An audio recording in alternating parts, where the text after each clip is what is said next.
Olá, gente! Hoje a gente vai falar tudo que se sabe sobre suplementação. Então a gente vai falar para que serve BCAA, se creatina faz cair cabelo, que horas a gente deve tomar whey ou creatina, se a gente precisa consumir gel de carboidrato a depender do esporte que a gente faz. Então se você quer saber mais sobre esse conteúdo, já fica aqui comigo até o final do vídeo. Certo, então já vamos começar falando do mais famoso, que é o whey protein. O whey, ele nada mais é do que uma fonte de proteína. E o que isso significa? Assim como peixe, carne, ovo, frango, alguns lácteos mais magros, como queijo cottage, por exemplo, ele vai te fornecer o macronutriente proteína, que é basicamente o macronutriente responsável pela síntese proteica. Agora, ele tem um melhor horário para ser tomado? Tudo que a gente for falar sobre o whey, a gente vai fazer uma outra pergunta e substituir a palavra whey na nossa cabeça por frango. Então, existe um melhor horário para comer frango? Na hora que você gosta mais de comer frango. Então, existe algum horário melhor para tomar whey? Na hora que você mais gosta de tomar whey. Então, você pode encaixar ele na sua rotina a depender das suas preferências. Então, se você gosta de um café da manhã mais docinho e quer incluir proteínas nele, você coloca whey protein. Se você gosta de consumir uma ceia mais docinha, você faz uma pipoca ali, faz um creminho de whey, joga e faz uma pipoca doce.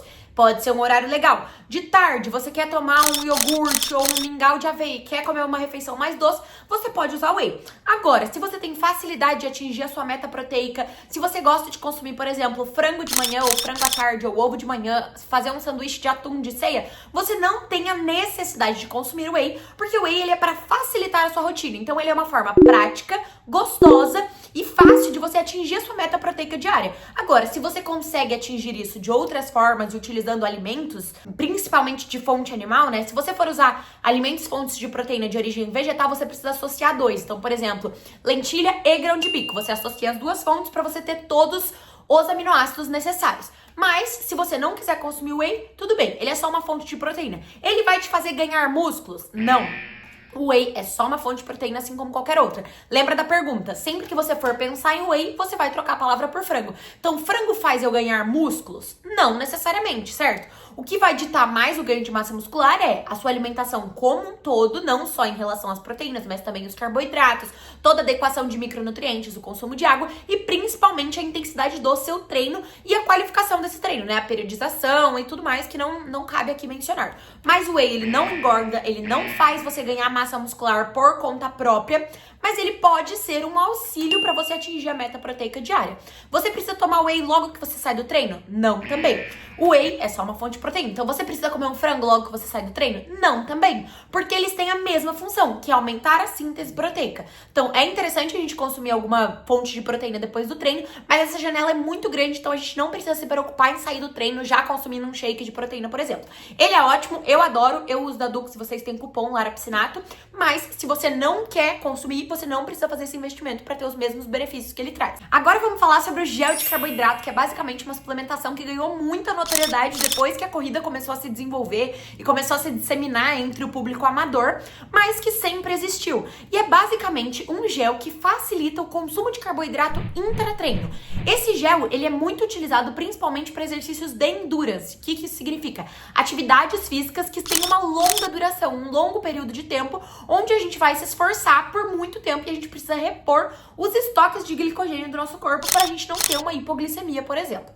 Agora, para quem não é atleta profissional, não existe a necessidade de consumir o gel de carboidrato. Lembrando, os suplementos, eles são sempre para suplementar a sua alimentação. Então, se você quiser e conseguir atingir isso de outra forma ou através de outros alimentos, você pode fazer isso. Então, por exemplo, você pode tanto consumir o gel de carboidrato, que é uma forma super prática de consumir carboidrato. Por exemplo, se você tá ali na corrida ou tá ali na bike, no triatlon, você tem o sachê de gel, é facinho de tirar e tomar. Agora, se você é um atleta amador, você pode utilizar desse momento para fazer o uso de alguns outros alimentos também fonte de carboidrato. Por exemplo, jujuba, leite condensado, doce de leite, paçoca. Você pode ter isso disponível com você, então, por exemplo, rapadura. E aí você vai fazer um treininho ali de domingo, você ainda aproveita esse momento para consumir um docinho, para ser uma coisa mais palatável. Tem gente que não gosta do gel e tem gente que não se adequa aos adoçantes, que pode dar uma soltada ali no intestino, também pelos movimentos da atividade física que estimulam o peristaltismo.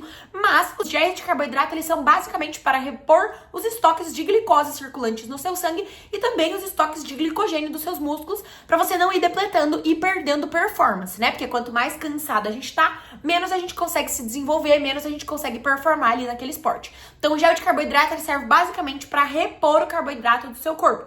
Porque lembrando, em um vídeo eu já falei, o nosso sangue ele se alimenta principalmente de glicose. E quando a gente não consegue repor essa glicose diretamente, então se a gente não fizer essa suplementação de gel de carboidrato ou de outras fontes de carboidrato, durante um exercício prolongado, nosso corpo vai precisar buscar por fontes de glicose de outras formas. Então, por exemplo, através de lactato, glicerol ou aminoácidos, que seria através das gorduras, das proteínas ou através dos nossos próprios músculos. E isso vai aumentar a fadiga e diminuir a nossa performance. Então é para isso que serve os géis de carboidrato, basicamente para repor a nossa energia e não diminuir a nossa performance em treinamentos de endurance. Então se você pratica, por exemplo, musculação, você não precisa de géis de carboidrato. Agora vamos falar sobre a tão idolatrada e ao mesmo tempo tão temida creatina. É uma das que a gente mais tem coisa para falar, porque a gente já ouviu falar que faz cair cabelo, que dá pedra no rim, que aumenta o peso, que aumenta a força. Então vamos entender como ela realmente funciona. Falando principalmente sobre como ela aumenta o peso. A creatina de fato pode aumentar o seu peso na balança, mas isso não significa muita coisa e muito provavelmente não vai mudar nada na sua estética. Por quê? Existem duas formas da gente reter água no nosso corpo e aumentar o peso através de água. Uma delas é a retenção de líquidos, que é quando a gente se sente inchado, depois de um dia que a gente consumiu álcool, ou que a gente consumiu muito sódio, ou que a gente consumiu muito carboidrato. E a outra forma é através da retenção intramuscular, que é o que a creatina faz. Quando a gente retém líquidos de maneira extracelular, a água fica acumulada em um músculo e o tecido adiposo. Então isso vai aumentar o nosso volume.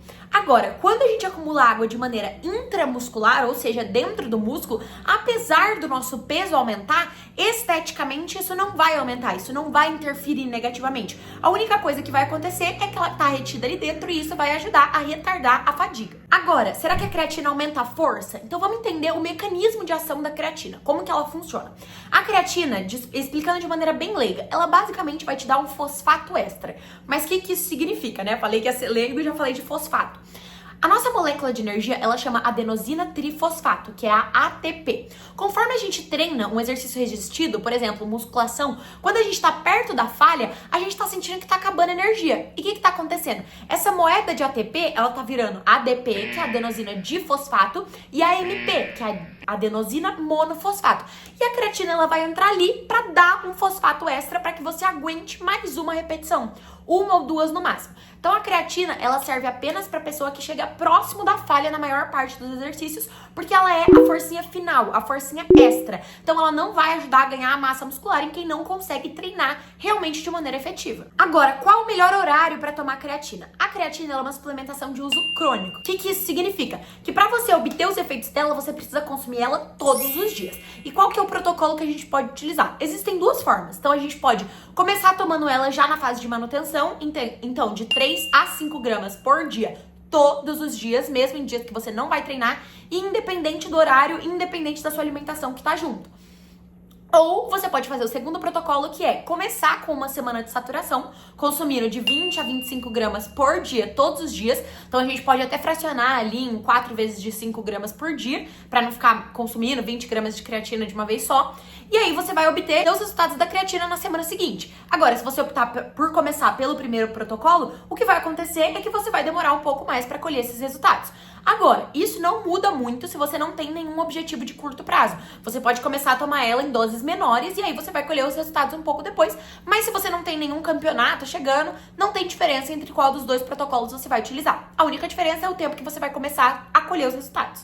Agora, será que a gente precisa tomar a creatina com alguma fonte de carboidrato? Os estudos indicam que consumir creatina junto com o carboidrato vai ajudar a gente a absorver a creatina mais rápido, porque o receptor de insulina, que é quem reconhece a glicose, que é o produto do carboidrato, então, rebobinando, a gente vai consumir carboidrato, ele vai virar glicose dentro do nosso corpo, a glicose vai ser reconhecida pela insulina para ser colocada dentro dos músculos. Agora, a creatina, ela é reconhecida pelo mesmo receptor de insulina. Então, quando você consome a creatina junto com o carboidrato, a creatina vai ser absorvida mais rápido. Mas lembra que eu falei que a creatina, ela funciona quando a gente consome ela todos os dias? Significa que, pontualmente, você absorver ela mais rápido não tem grandes significados, porque ela só vai ter realmente efeito consumindo ela de maneira crônica. Então, assim, se você consumir junto com o carboidrato, realmente ela vai ser absorvida mais rápido, mas na prática isso não muda muito, porque ela é uma suplementação de uso crônico, então você só vai ter efeito dela se você tomar todos os dias, independente da velocidade que ela é absorvida. E agora, o terror de todo mundo. Será que creatina faz cair cabelo? Então, tem um estudo que analisou 16 jogadores. 16 já é um número muito baixo para quem entende minimamente sobre estudos. É um número muito baixo de análise. Mas nesses 16 jogadores universitários, eles repararam que aconteceu um aumento da dihidroxitestosterona sérica neles. E o que isso significa? O DHT, ele se liga com alguns receptores andrógenos que podem estar ligados com a diminuição dos folículos capilares, que pode fazer cair cabelo. Só que isso não significa muita coisa, porque existem inúmeras atividades físicas e treinamentos existidos que também aumentam o DHT e nem por isso fazem cair cabelo. Então, o fato de creatina talvez aumentar um pouco a DHT não significa que ela faça cair cabelo, porque a DHT é uma variável que pode ser aumentada também por outros fatores. Agora vamos falar sobre a beta-alanina. A beta-alanina é uma suplementação usada para esportes de alta intensidade em um curto período de tempo. Então, por exemplo, corridas de 100 metros, powerlifting, que é tudo aquilo que a gente precisa de muita força para um curto período de tempo. Então, ela não serve, por exemplo, para maratonista, para triatleta, porque isso são atividades de endurance, onde você vai usar uma força mais moderada para você conseguir utilizar por mais tempo, certo? Então, como que a beta-alanina funciona? Quando a gente consome ela, ela vai se transformar em carnosina e ela vai funcionar como se fosse um tampão. E ela não vai permitir que o nosso corpo entre em acidose. O que isso significa? Quando a gente começa a praticar atividade física, a gente vai aumentar os íons de hidrogênio dentro do nosso corpo e isso vai diminuir o pH sanguíneo. E quando a gente diminui o pH sanguíneo, o nosso corpo fica mais ácido e isso aumenta a fadiga. Então, se a gente consegue segurar esse pH para manter ele mais neutro por mais tempo, a gente consegue retardar a fadiga, auxiliando no rendimento desses esportes. A beta-alanina, assim como a creatina, ela deve ser consumida todos os dias, que a gente faça um estoque de carnosina dentro do músculo e que a gente colhe esses resultados a longo prazo também. Agora, por último, mas não menos importante, vamos falar sobre os repositórios de eletrólitos. Um dos que eu vejo que está mais em alta são os da Liquids, e a Dux também tem um que é o Hydrolyte, e deve ter outras de outras marcas, por exemplo, da Z2. E também tem os nossos repositórios de eletrólitos naturais, por exemplo, a água de coco e o leite, que podem ajudar nessa reposição. E para que isso serve? Quando a gente sua muito, além de perder muita água, a gente também perde muitos minerais. Por exemplo, sódio, potássio, fósforo. E é muito importante que a gente reponha esses eletrólitos para que não aconteça um desbalanço eletrolítico no nosso corpo e isso possa fazer, por exemplo, com que a gente desmaie. Então, é importante que a gente reponha eles depois, não só para manter a vitalidade do nosso corpo, mas também para reidratar os músculos e para que a gente tenha uma recuperação muscular mais rápida. Se você gosta desse tipo de conteúdo, não esquece de deixar seu like e se inscrever no canal, que tem conteúdo toda semana. E já me segue lá no Instagram, onde vai ter conteúdo todos os dias nos stories e nos reels sobre nutrição de qualidade. Tchau, tchau!